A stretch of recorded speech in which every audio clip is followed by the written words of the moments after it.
Hello, welcome back to Jesse's Vintage Garage, and we're gonna be working on the 40 UH again. We got some good news. We got the painted parts back from the body shop finally. They've been done for a couple months, or at least a month now for sure, and they're fully cured. So that's one of the good things of waiting so long. And he was able to make sure they were gonna be perfect when he dropped them off. So let's go check out how our painted parts look. Well, here we go. There's the rear fender, of course, and our tanks. Tanks turned out really well. We kind of like got those, they gotta be cleaned up a little bit. It's dust on there and stuff. And he said I could wax it any time now, but he's got the pinstripes just pretty much just like they were, according to my archive photos and their pictures that I submitted to him and gave to him to do. And then we're going to be working on getting the rear fender. The rear fender we'll be putting on, but we're going to be doing the front fender first.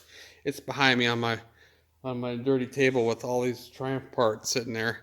Anyways, we'll be working on probably putting the front fender on first, and then getting it back on the lift. And then now that the Triumph 68 Triumphs all tore apart and off the lift now, it kind of happened while we were in the middle of working on that, taking that bike apart. So. And then, anyway, now we're ready to work on the UH, though, the big twin flathead. So we'll be working on putting the front fender on, getting it on the lift, putting the rear fender on, getting it all the wiring and all that stuff all hooked up. You'll be seeing all that coming up. And then a bunch of other stuff has to happen before we can put the tanks on. Tanks are kind of like the last thing to do in procedure, sort of. So anyway, so we'll get working on that here pretty soon. But anyway, I'm really excited how these look. And when the badge the spoon badge gets put on there, it's going to be really sharp, all cleaned up. Yeah, it's exciting. See this bike come to an end here, hopefully here pretty soon. Forgot to mention a couple things here. First of all, he undercoated this with like a bed liner or undercoating, which will protect the fender on the inside from any sort of rocks that may get slung up by the rear wheel. And I'm not sure if he did yeah, he did do the front one too. And anyway, when he dropped this stuff off, he ended up taking off with the 56 panhead frame, which we'll talk about when it comes back. But wasn't much to see there. It was actually pretty good. I just kind of sanded it down, and I didn't really record it because I didn't think it was necessary. But when it comes back, we'll just talk about it then, and when we start working on the 56 panhead again. But anyways, let's get going on working on this 40 UH again.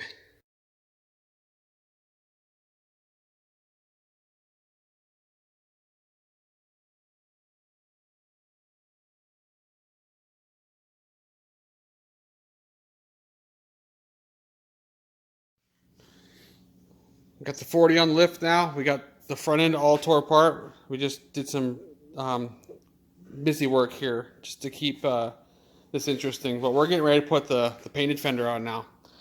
And so, like in the video that had come out way earlier about mocking up the front fender and putting the front forks on and getting the front fender to work, we're going to do the exact same way we did it there, except we're going to mount it for final installation.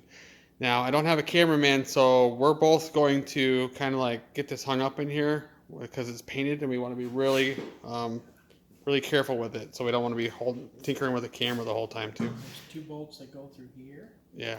And this is just loose, and we don't want to scratch the fender here. Yeah. So Yeah, I mean, we got to be careful. Yep. All right, then when we come back, we'll have it kind of like loosely hanging there.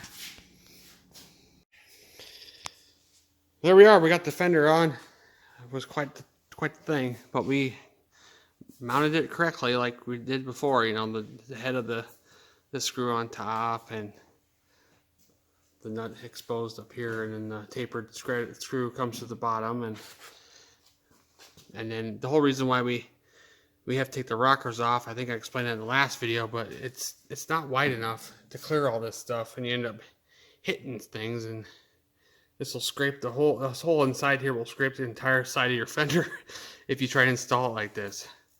So that's kind of how the book says it. So anyways, we're ready to go on to the next step here. We're going to finish up tightening up these, fold these tabs over for good, and then we're going to put the brake on, and then the front wheel. We got all the tabs bent.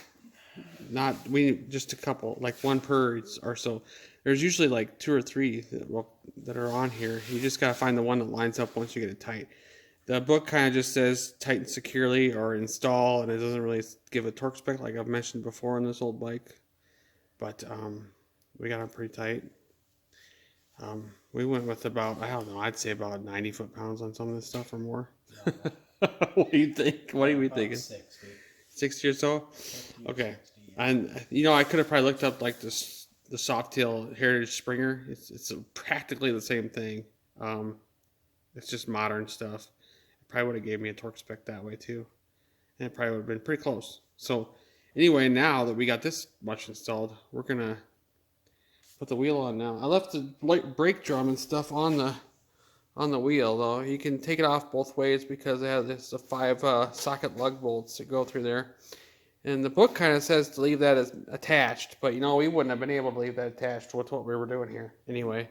So that's just to change a tire. Yeah, just to change the tire usually, because these are like we mentioned before. Because we had to take the rockers off. Yeah. So now we can slide this whole group back up there, and then install the shackle and stuff. So we're gonna do that real quick. Get down there, so on my face. All right. Grease this up here. Give it an initial taste of grease because we can always pump it through the Zerk, but I want to put some on now. And then on the back here. It's got like a curve to it. This is in the front because there's no Zerk back here in 1940 because this actual bolt back here has a grease Zerk that's going to shoot grease through the middle here and come out here.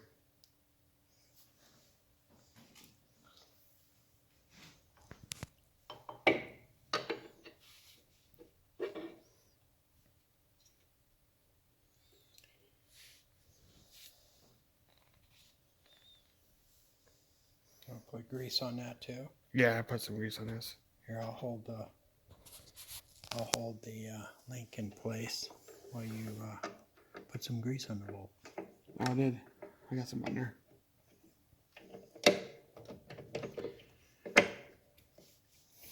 Now, it might not because the wheel might be crooked. Yeah, so we're gonna get it started. It's started. It's ready to go. Not tighten a big nut. When we go to put this in, I just didn't want it to get wedged and forgot and get hard to get. So we're ready to go forward.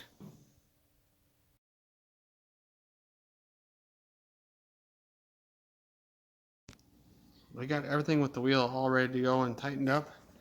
I tightened up this nut here, and then I tightened up this guy back here, and then we bent the tab over. Can't see it very well right there, but it's all good and nice and greased. Now we're working on trying to figure out this brake thing here. This cable was awfully long to begin with, but it's just like the original ones. It's got the cloth, and you're able to thread that piece on it. We talked about this a long time ago, but I'm bringing it up again. Here's a piece of threads on it. And adjust it's got loose thread, or real coarse round threads, just like this. And this is just like it was. A lot of the reproduction cables are not like this, so this was a really fancy, nice one. And now we're just like trying to get this in the right spot. Well, we think it's got to be about here. So that way, when you have some of this cut off like this, you've got some adjustment to go up like this to tighten the brake. And that means that's way too much down here. Yeah, so we got to cut it off. So we're getting our measurement right here. So this way we can go up like this. If we had to go that much. I don't think you'll ever have to go that much, but No, probably not. I think this would be a good place to start. So we're working on cutting the housing So off we're for going to sure. cut the housing off here. We need to measure this. Okay. And then we're going to, so that when... That way we can make it look like this up here. Where we cut this off later. Right. Okay. I got a ruler or something. Well, there we are. We got the brake all set up now, and we got it to where we have a little bit to loosen them, but we can tighten it up a lot, and it engages right away. And we're good on it. We got this all tightened down as well, and we got it set up for the solo bike in that position. So there we are. Looks pretty good. I think the front end's pretty much done. We're gonna have to come back and, of course, grease all the zerks there, here, all these. We're gonna run that all through all that before we ever take this out on the road. But right now we're just putting it all together. So because we got one in the fork here too, and all over the place. So, and then manual shows where all that stuff's at. So now I guess we're down at the front for now, and it looks pretty good. You just gotta lower it. Yep. And then we're going to be ready to start working on the rear. Well, after finishing up the front fender there, we're probably going to come to an end on this segment, because the next segment we're going to be doing the rear fender, and that is pretty involved. So it's going to be timely, and then I want to kind of shorten these videos up than having them super long. So I hope you enjoyed everything on getting this front fender all installed on this bike again. It's all black, looking good. And well, I guess we'll see you again soon.